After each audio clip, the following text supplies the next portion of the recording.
E ngā mana, e ngā reo, e ngā karangatanga maha, tēnā koutou, kia ora tātou katoa. Ko te whakapūna ki te maunga, ko te wairoho, pūpūho, ninge mātangi rau te awa, ko taihoa te marae, ko te ōtāne te whare tipuna, ko Ngāti Kaunguni ki te wairoa te iwi, ko Anthony tōku ingoa, Mauri ora. Kia ora everyone. Oh, thank you. Kia ora. I'm thrilled to share a little bit about what we're doing over at Pēnei Productions. But first, a little bit of context. Love me some context. So a bit about myself. I'm a filmmaker. What I do these days mostly is direct commercials because they actually pay. I discovered in my past life I would make films that would not pay. That's essentially the long and short of it. In my time I've made commercials, feature films, short films and music videos. Now one thing about being a filmmaker, if you're still a filmmaker in your 30s like me, you must really love it because filmmaking kind of sucks, and I'm going to explain why. The reason is it is so incredibly expensive. And I've complained about this my whole life, that I was interested in something other than filmmaking, but it had to be filmmaking. The first kind of proper short film I made when I was 18, we shot it on real celluloid film, Kodak 5222 stock. I think I was told we were the last project to get processed before they shut it down. This is back in 2012. And I worked it out that the film cost about $2 a second. So as the camera was going, I was going $2, $4, $6, $8. This is all my money, obviously. And then a few years later, I made my second feature film. It was self-funded. Myself and my two other company directors, I went in a third, they went in 2/3. It was about $100,000. And it made precisely, I'm not lying, $0. So it turned out to be a $100,000 passion project. So this is what I mean by, if you're still a filmmaker in your 30s, you really must love it because, and this is important to know for context for this presentation, filmmaking is so expensive. And so, just to hammer that home, the cost of production has to match the size of the market. That's why even in Hollywood, you'll see films spend over $100 million on an action adventure or a superhero movie or a genre like that. But a smaller comedy or a drama or a horror, they'll only spend, 20 million or something like that. I'm making up numbers, but even in Hollywood, the size of the market, in other words, how many people are going to see this has to justify the production budget. And this is an eternal equation, as eternal as 2 + 2 = 4. Now you may be thinking, who cares? Well, these are kind of first world problems, except there are certain projects that this means will never ever get made, no matter what, no matter how important they are, no matter how much people appreciate them, they will never get made because they can never be financially feasible. For example, wouldn't it be great to have an action comedy, but that's entirely in te reo Māori? Speaking of context, we've got people from all over the world. So very quick context, due to colonization, te reo Māori was essentially almost obliterated. And for many families, including my own, it was completely obliterated. So there are many Māori people who do not have their language. And that's a reality. And then in the last 50 years or so, there have been huge strides to revitalize that. And we've seen that all throughout today, which has been amazing. But the thing is that there are still so few Māori language speakers, which is why most reo Māori content you see is documentary or it's current events or it's just very low budget. That's not because that's all we can think of. It's because those are the budgets we're working with because of that eternal equation. Just to illustrate this, how many English language movies do you think there exist? Now there isn't an official number, but I asked ChatGPT to estimate. What do you think ChatGPT estimated? This is original feature-length movie, not documentary. These are originally in English. They're not dubbed into English. How many do you think? I want people to throw out some numbers. How many do you think all time, ever? 10,000. 20 million. Well, I'm glad no one guessed in the right range, so that the impact can be there. But it's about 150,000 to 250,000. That's an estimate. And considering motion pictures only really been around a bit more than a century, it says quite a lot. Now, how many do you think there are in Te Reo Māori? Now remember, this is feature length, it's not documentary, and they're not dubbed into Māori, they were originally in Māori. How many do you think they are? Now this is as far as I can see, so if I'm missing some, then this is where I learn this. But how many do you think? Some guesses. 5, 2, 6, 20. Very good guesses. As far as I know, it is 2. There is Te Tangata Whaeroa Weneti. It's the Māori version of the Merchant of Venice, which I've never seen. Apparently they're hard to get a hold of. But I gave this similar presentation recently, and so Bob Harvey put up his hand, and he's like, I have that, I helped make it. And I was like, sweet. I still need to call him. And then the Deadlands, 2014, action film. Now again, there are movies, for example, Ka Whawhai Tonu that recently came out. It didn't make my list because there is some English in there. So, this particular list, as far as I know, there are 2. And if you know of more, then please tell me afterwards so I don't keep misleading people. Here's why this is an issue though. There is a certain demographic, and it's actually a massive demographic for Māori people who do not speak the language, but more than that, they have had negative experiences either in their own life or that they've inherited essentially from their parents' experiences or their parents' experiences. And there is real trauma around this. Now, this is another bit of context that's really important to understand because it's the whole point of everything we're doing here. And I need to try and make this clear. These are grown, intelligent, fully functional people, but as soon as you ask them to try and speak what is their language and what they should have been born with, they clam up like a child because it's so triggering and there's so much trauma there. And for them, the problem isn't that there aren't resources that can help them to learn, because there are many. The problem for them is that they are too afraid to even engage, to even take one step. And expecting people like this to trawl through thick textbooks or take a year off work and pay all this money to study full time or to sit and listen to the news, which is at the highest level of Māori, it's just not fair, and they shouldn't have to, frankly. But that's the reality. So there are many people. There are many people who are revitalizing their language because they're taking that leap and they're climbing that mountain. But not everyone should have to. Not everyone should be a language person. They should have been born with this, but they weren't. So that is the issue. And that is why there was this idea. I'd had this idea for a few years, and it was, what if there was an action comedy about, let's say, secret agents, and it was all in Māori. The target audience would be these people. It wouldn't be people who don't, everyone's welcome to watch it, but it wouldn't be the people who don't need it. It's for the people who are too afraid to even engage. It would be something fun and easy. And the 4 things that would make it essential are: 1, it would need to be entertainment. It couldn't be an educational resource, because again, remember, it's a trigger. So it couldn't be, hey, we're going to learn some phrases today. It had to just be entertainment. The second thing is it had to be 100% in Te Reo Māori. Now when I say 100%, I mean more like 99, because sometimes adding in an English word can be funny. But it needs to be an immersion space. It needs to be somewhere where you're not flipping back and forth, because that can be not helpful sometimes. The third thing is that the language, no matter what the story is, had to be at a very beginner level. So even if there is a big story with high stakes and everything, the words needed to be easy and simple. And then the fourth thing is that you would need to construct the scenes so that subliminally you are learning. You're not sitting down studying, but you are seeing how this works, and it gets reinforced and it gets repeated. And so that if you do actively watch, you can actually pick up things instead of it just sort of rolling off your back. Now, so then what's the problem? Well, again, returning to the problem before, this is an impossible project because it can never be, by definition, it can never be financially feasible. And I'd thought about it so many different times that maybe you could make it like this and this, but it kept turning out cheap and just kind of lame in my mind, and that was exactly what I wanted to avoid.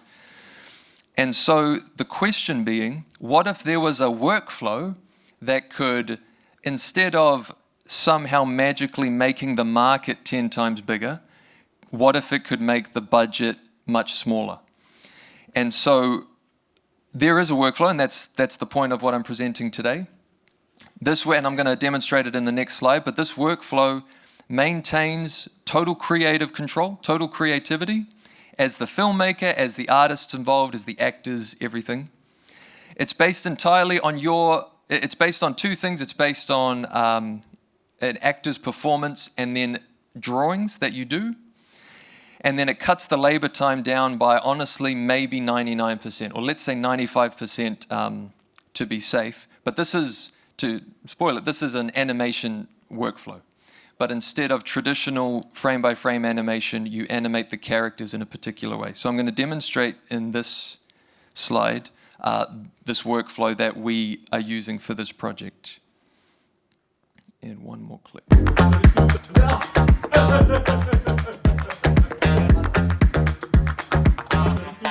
So step one, you shoot actors in front of a green screen. That's the performance. Step two, you hand draw key moments in your own style. So those are the original drawings. And then through AI-powered performance capture, we take the performance and we apply it to the drawings.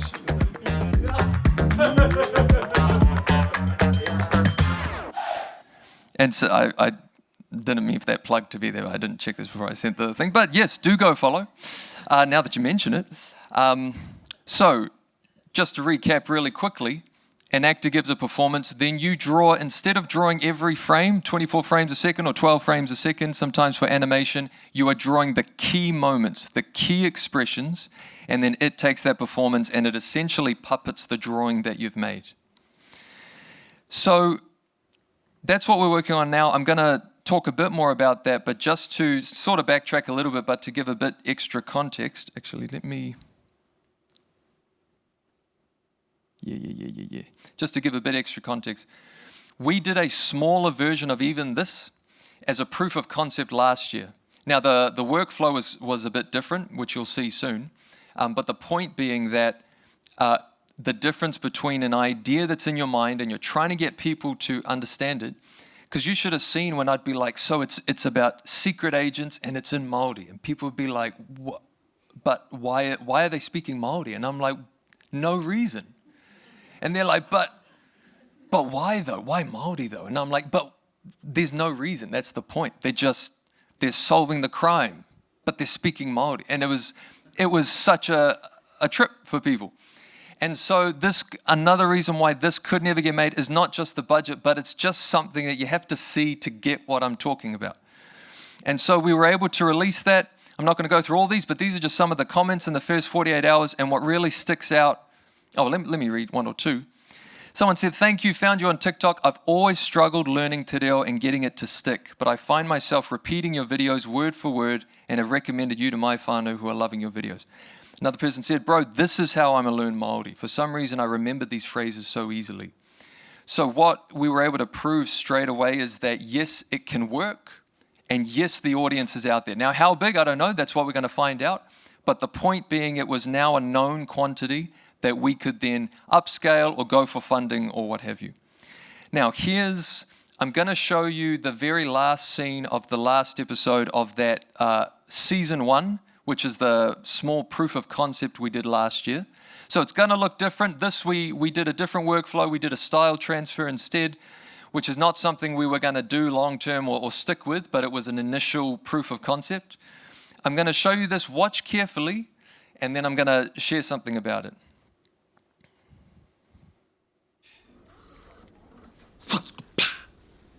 Pēnei, pēnei, ka pēnei.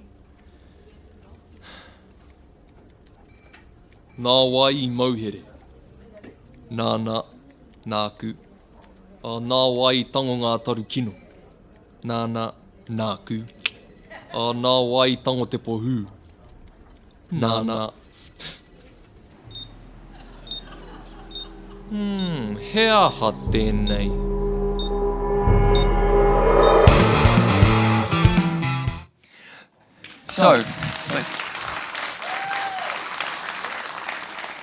So as you can see, it looks very different. And I was it was a stepping stone, but what I'm really talking about is the season 2, which is the actual workflow that we've arrived at for now. But something about that. So we shared that and people engaged with it. I had 2 identical conversations with 2 completely different people, not connected, not on the same day or anything, but it was the identical conversation. These were 2 gentlemen who have zero interest in learning Māori. I'll just put it that way. Just never in a million years, don't know, don't care. And have kind of been a little bit like, can't we all just speak English? You know, that kind of thing, right? That kind of vibe. But they watched it to support me. And I had the same conversation identically with both. They came to me and they said, oh man, I really loved it. My favorite was at the end when they said, who dismantled the bomb? And they both went, he did. And it was like, oh, it was so funny. And I was like, do you realize that that last word, there were no subtitles? When they said nana, there was no subtitle. It didn't say he did. So you not only, well, I know these people well enough, so I can be like, not only did you watch it and laugh at it, it was in Māori and there were no English subtitles and you got it. Do you speak Māori or something? And they didn't even notice because the way we had built it is that we show this thing, we show this thing, we build it up, and then right at the end we pull the rug and you didn't even notice because the context was so strong. And to me, that's an example of how powerful fun can be. When you're not focusing on the task, you can learn so much when it's not about learning. And even people who didn't wake up this morning and think, I think I'm going to learn a Māori word today, they accidentally did. And not only did they get it, they laughed at it. So now, fast forward to this year. That was the proof of concept. This year, we're about to release season 2. Now, this is the new and improved workflow, the one that I'm really happy with, which is now actually based on the workflow we showed earlier. Here is the teaser trailer that we released, and then I'll talk a bit about it. This is now for season 2. Ki te kore koe kōrero mai, ka patu koe. Ka patu ā koe. Ka patu ā koe. E rere ngā hāngu.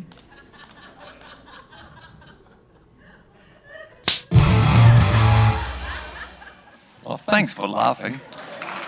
Man. Let me tell you something. In the I'll tell you this other thing first. So, this was our growth from season 1. We reached about 150,000 views. Now, to be clear, this is across all videos, across all platforms. It's total, right? So this is either watching a full episode on YouTube or it's watching a snippet here or what have you.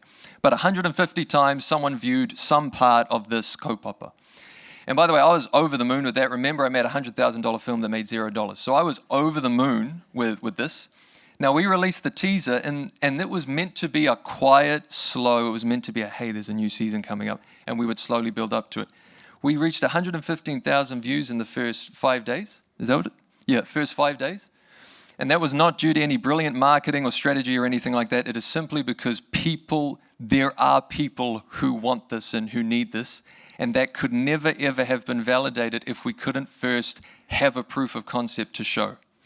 And one more thing I tell you, in the comments of that teaser, people didn't care that this character had kidnapped and was threatening to beat this person. People were offended that he corrected his grammar. They were like, yeah, hit him, he deserves it. It shows you that the only thing more scary than being kidnapped is being corrected on your Māori. So the whakamā is real. Now I'm just going to leave you with, this is now the trailer, the full trailer to the next season. This will be the last part of my presentation. I won't say anything afterwards, but I just want to, again, thank for the privilege of being able to share this, and just my belief that AI tools, when utilized properly, and this isn't an end goal that we're at all. This is meant to lead into the future, and one day there will be a feature-length, live-action comedy called Te Tari Tūtai in cinemas, and we're all going to go watch it because we all realize actually Māori is kind of a big deal, and it's actually kind of not a big deal. We're actually just here to see who dismantled the bomb or whatever. So with that, kia ora everyone, I'm just going to leave you with this. Nā wai tango te pohu. Nā. He aha tāna mai. Haere mai. He aha te mate. Kua mau a piharua. Ki te kore koe kōrero mai. Ka patu koe. Ka patu ā koe. Ka patu ā koe. He rerenga hāngu.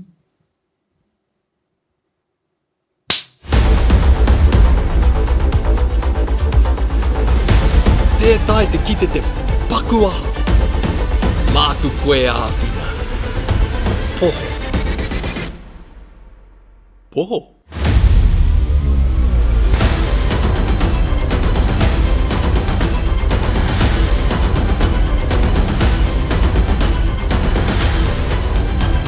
Payab.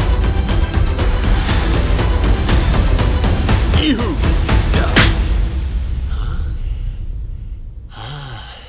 Ko heki te kohu.